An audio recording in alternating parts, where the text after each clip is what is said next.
जय शनिदेव। प्रिय मेष राशि के दर्शकों, आज हम बात करने वाले हैं वर्ष 2025 में जो आपको सावधानियां बरतनी है। पहली बात तो आप पर वर्ष 2025 में ढैया शनिदेव महाराज की प्रारंभ हो जाएगी। सबसे प्रथम एक बात यह आपको याद रखनी होगी। दूसरी चीज कि राहु आपके 11th हाउस पर रहेंगे। ज्योतिष में कहा है कि राहु 11th हाउस पर बहुत अच्छे शुभ प्रभाव देता है, किंतु कुछ सावधानी भी बरतनी होती है।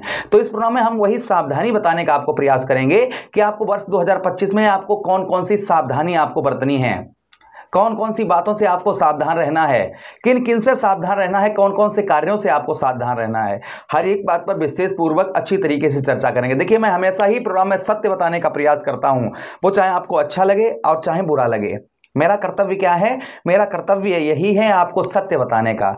तो चलिए प्रोग्राम को प्रारंभ करते हैं, समझने का प्रयास करते हैं। नमस्कार, मैं ज्योतिष आचार्य शिवराज शास्त्री आप लोगों का हार्दिक स्वागत कर रहा हूं।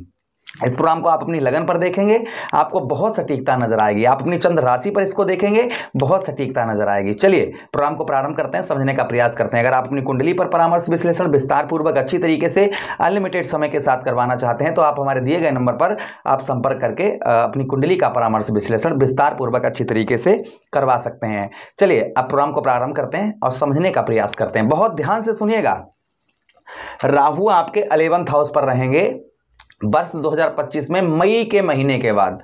तो जो भी मैं आपको बताने का यहां पर प्रयास कर रहा हूं वह सब मई के महीने के बाद आप पर लागू होगा। यानी कि जब मई का महीना प्रारंभ होगा, यानी कि ठीक ध्यान दीजिएगा, 18 मई के बाद। 18 मई के बाद राहु कहां पर पहुंच जाएंगे? 11th हाउस पर, अर्थात आपके 11वें भाव एकादश भाव पर। तो राहु महाराज एकादश भाव पर आपके प्रभाव क्या डालेंगे, इस बात की हम चर्चा विस्तार पूर्वक करेंगे। देखिए, राहु महाराज किसकी राशि में? शनिदेव महाराज की राशि में प्रवेश करेंगे। और राहु और शनि आपस में दोनों मित्र हैं। राहु क्या है? एक पापी ग्रह है। शनिदेव महाराज जो ग्रह हैं वो दुख देने वाले ग्रह हैं।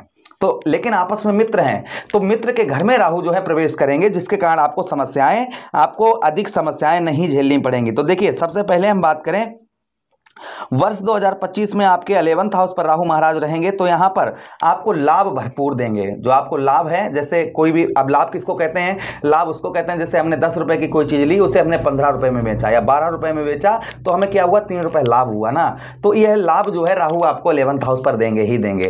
किंतु यहां पर 11th हाउस पर जो परेशानी है, जो चिंता, आपको जिस चीज की चिंता रखनी है वो ध्यान से सुनिएगा। सबसे पहले कोई भी कार्य, जैसे आपका कार्य लगे कि हाँ ये कार्य हमारा पूरा होने वाला है, और उसमें कोई भी कार्य में आपको जल्दबाजी नहीं करनी है, ये विशेष कर ध्यान रखना है। किसी भी प्रकार की आपको वर्ष 2025 में मई के महीने के बाद आपको किसी भी प्रकार की चीज में आपको सफलता, जिसमें आपको पूर्ण सफलता प्राप्त हो रही हो और उसे आप जल्दी प्राप्त करना चाहें, यानी कि जल्दबाजी ना करें, इस चीज का ध्यान रखें।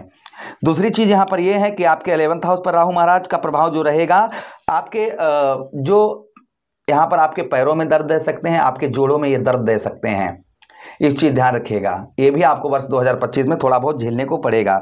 उसी के साथ ही साथ व्यवसाय क्षेत्र में आपके किसी भी प्रकार का कैसा भी व्यवसाय करेंगे, उस व्यवसाय क्षेत्र में आपको आध्यात्मिक लाभ भी यहां पर देने का प्रयास राहु महाराज करेंगे। उसी के साथ ही साथ देखिए, राहु की दृष्टि 1, 2, 3, 4, 5 तृतीय भाव पर पड़ेगी, जिससे आपका कॉन्फिडेंस लेवल, आपका साहस बढ़ चढ़कर रहेगा। किंतु यहां पर आपको अपनी वाणी पर, जो अपनी वाणी है, जैसे हम किसी से बोलते हैं ना, तो मीठी भाषा में बोलकर अपना काम निकाल लेते हैं। अगर यहां पर वर्ष 2025 में हम अभद्र भाषा का प्रयोग करेंगे किसी से, या हम देखिए यहां पर देखा जाएगा कि आपकी भाषा में चेंजेस देखी जाएगी। जो आपकी भाषा शैली है उसमें कुछ चेंजेस देखने को मिलेगा आपको वर्ष 2025 में। तो उस पर आपको कंट्रोल बनाकर रखना है। ज्यादा अपने अंदर अहम नहीं लाना है। किसी के सामने किसी भी प्रकार की जो भी बातें करनी है वह सोच समझ कर करनी है। इस चीज का बहुत ध्यान रखिएगा। उसी के साथ ही साथ आगे हम बात करते हैं, यहां पर आपको लोग जो हैं, जो शत्रु भाई आपके तृतीय भाव को देखेंगे, भाइयों का सहयोग भी आपको यहां पर इस वर्ष ये भी सोचकर आप चलें कि इस वर्ष भाइयों का जो सहयोग है वहां आपको पूर्ण तरीके से प्राप्त नहीं होगा। जो आपके भाई हैं, भाई बहनों का आपको जो सुख प्राप्त होना चाहिए, हेल्प, ये मत सोचिएगा कि हमें वर्ष 2025 में भाई बहनों का हमें सपोर्ट प्राप्त होगा। ये ध्यान से निकाल दीजिएगा। भाई बहनों का आपको ना के बराबर सपोर्ट प्राप्त होगा, ये लिख कर रख लीजिएगा। अच्छा, उसी के साथ ही साथ आगे हम बात करते हैं पंचम भाव को। राहु पंचम भाव को देखेगा, सूर्य देव भगवान के घर को देखेगा। और सूर्य और राहु किसको ग्रहण लगाता है? सूर्य देव भगवान को लगाता है। तो ये यहां पर थोड़ा परेशानी आपको दिखेगी। क्या परेशानी दिखेगी? यहां पर आपको संतान से कष्ट हो सकता है। आप अपने संतान को जैसे कुछ भी पैसे दें या कुछ भी दें तो थोड़ा नजर आप 2025 में रखें बच्चों पर, इस चीज का ध्यान रखें आप। अच्छा, उसी के साथ ही साथ आगे हम बात करते हैं, यहाँ पर आपके पंचम भाव में आपका जो विद्यार्थीगण हैं उनको लोग जो है पढ़ाई के, जैसे आप पढ़ाई करते हैं तो लोग आपको पढ़ाई के मार्ग से भटकाने का प्रयास करेंगे, ये ध्यान रखिएगा हमारी बात।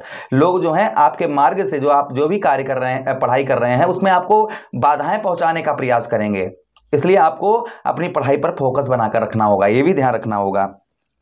अच्छा, उसी के साथ ही साथ आगे हम बात करते हैं कि थोड़ा व्यय ज्यादा देखा जाएगा, यानी कि शान शौकत में आपका, जैसे जो कहते हैं ना कि आन बान शान, तो यहाँ पर शान शौकत में आपका व्यय खर्च ज़्यादा दिखाई देगा, यानी कुछ अपने कुछ मतलब कुछ शान दिखाने के लिए कि हाँ हम ये करेंगे, हम वैसा करेंगे, और ऐसा कर भी लेंगे आप, तो उसमें थोड़ा शान शौकत में आपका व्यय खर्च, यानी कि व्यर्थ का खर्चा ज़्यादा देखा जाएगा, ये भी ध्यान रखिएगा। अच्छा, उसी के साथ ही साथ में आगे हम बात करते हैं 1 2 3 4 5 6 7 8 और 9, यहाँ पर शुक्र की राशि को राहु महाराज देखेंगे, अर्थात अपने समझिए राहु क्या है, राक्षस हैं, और राक्षस हैं, गुरु कौन है, शुक्राचार्य जी हैं, तो शुक्र अपने गुरु की राशि को देखेंगे, तो यहाँ पर अशुभ प्रभाव देने का प्रयास नहीं करेंगे। फिर भी यहाँ पर ध्यान रखिएगा कि आपके व्यवसाय क्षेत्र अच्छा चलेगा, व्यवसाय में लाभ होगा, किंतु व्यवसाय में जल्दबाजी किसी भी प्रकार की ना करें। उसी के साथ ही साथ में यहाँ पर राहु आपको हिम्मत भी देगा, क्या देगा आपको, राहु जो है वह हिम्मत भी देगा लड़ने की, किस चीज की, कि जो भी काम करेंगे, यानी कि जीवन से संघर्ष का आपको पावर यहां पर राहु देगा, ये भी राहु महाराज आपको कहीं ना कहीं अवश्य ही वर्ष 2025 में आपको देंगे ही देंगे। उसी के साथ ही साथ दाम्पत्य वैवाहिक जीवन में थोड़ी मधुरता आपको कम प्राप्त होगी, जो आपका दाम्पत्य वैवाहिक जीवन है उसमें आपको जो मधुरता, यानी कि जो प्रेम चाहिए, वह प्रेम आपको कम प्राप्त होगा, ये ध्यान रखिएगा। इसलिए पत्नी के साथ में आपको सहयोग, जो वो संबंध जो है वह आपको मधुर बनाकर रखने हैं, पत्नी के साथ में आपको जो संबंध है वो आपको मधुर बनाकर रखने होंगे, इस चीज का ध्यान रखिएगा। अच्छा, उसी के साथ ही साथ आपके व्यवसाय क्षेत्र में आपको हमने बताया जल्दबाजी ना करें। राहु को स्ट्रॉन्ग करने के लिए, मजबूत करने के लिए हमें क्या करना चाहिए भाई, राहु कैसे स्ट्रॉन्ग हो, कैसे मजबूत हो, उसके लिए हमें क्या करें, तो देखिए राहु को प्रसन्न करने के लिए आप कच्चा कोयला लीजिए, और कच्चे कोयले में आप जो है कच्चा कोयला लेकर आप जो है ऊनी कपड़े में, ध्यान दीजिएगा, ऊनी कपड़े में कच्चे कोयलों को रख लीजिएगा, और कपड़ा नीला हो या काला हो, उसमें रख के सर से 7 बार एंटी क्लॉकवाइज करके, अर्थात उल्टा घुमाकर उसे जल में प्रवाह करिए शनिवार के दिन, ध्यान रखिए सूर्यास्त के समय, सूर्यास्त हो जाए उसके बाद में। दूसरा उपाय यह है कि आप 1 लोटा शिवलिंग पर जल चढ़ाते रहिए रोजाना, इससे कल्याण आपका हो जाएगा। तीसरी चीज यह है कि राधे राधे का प्रातः काल स्मरण करिए, और नॉनवेज, एल्कोहल, इन चीजों से आप जो है दूर रहिएगा, इससे राहु और अशुभ प्रभाव देता है। तीसरी चीज यहाँ पर ये भी उपाय आपको बता दें कि सरल सा, कि अपने घर में नमक डालकर पोंछा लगवाएं, इससे भी राहु महाराज का शुभ प्रभाव रहता है। ओम र राहुवे नमः, इस मंत्र का जप करें, इससे भी राहु महाराज का शुभ प्रभाव रहता है। उसी के साथ राहु को प्रसन्न करने के लिए आप और भी उपाय कर सकते हैं, जैसे शिवलिंग पर आप शनिवार के दिन या सोमवार के दिन आप क्या करिएगा, धतूरे का पुष्प या धतूरा चढ़ाइए, और भगवान शिव से आराधना करिए, हे भोले बाबा राहु महाराज को शांत रखें, राहु महाराज का शुभ प्रभाव हमारे जीवन पर ना पड़े, तो इससे राहु आपका स्ट्रांग रहेगा, मजबूत रहेगा, और अच्छा प्रभाव आपको हमेशा देता रहेगा। तो आशा कर रहे हैं प्रोग्राम काफ़ी अच्छा लगा होगा। मिलते हैं किसी अन्य प्रोग्राम में, तब तक आप लोगों से विदा चाहते हैं। आशा करते हैं कि आप लोग बहुत अच्छे होंगे, और हम थोड़े से लेट वीडियो हमारे पढ़ रहे हैं, उसके लिए आपको क्षमा चाहेंगे। अपना ख्याल रखिएगा, आदेश दीजिए हमको। हरे कृष्णा, राधे कृष्णा।